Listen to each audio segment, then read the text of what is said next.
And now here's Myles with a look ahead at what will be making headlines on Wednesday. All right, well, analysts on Wall Street have had a lot of things to say over the last couple of weeks. But one of the most common refrains we're hearing is an insistence that this market chaos is nothing like 2008. It is a statement that is in fact true in several ways. We are not experiencing a major credit crunch. No banks have been taken under or gone out of business, and so on. The government right now is trying to do an impression of 2008, however, and the market is starting to sniff this out. Headlines on Tuesday indicated the White House is focused on getting through a tax cut to combat impacts from coronavirus and possibly work to bail out the cruise and the shale industries, maybe even the airlines. This, while free and widespread testing for the virus still remains elusive here in the U.S. It is, after all, a public health crisis, not a financial crisis that is shaking markets. But like all shocks to the economic system, the solution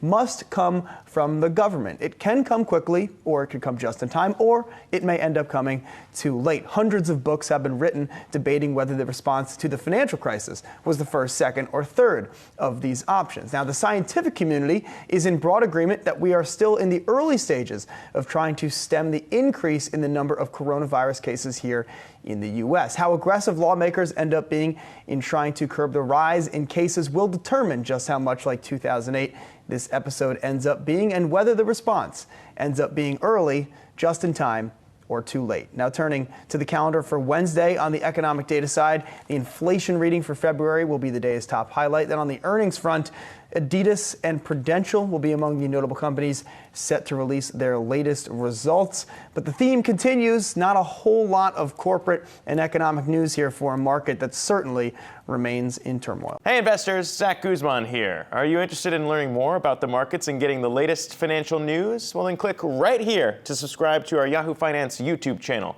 Get the latest up-to-the-minute market analysis, big interviews in the world of finance, and information on how to manage your money every day wherever you are.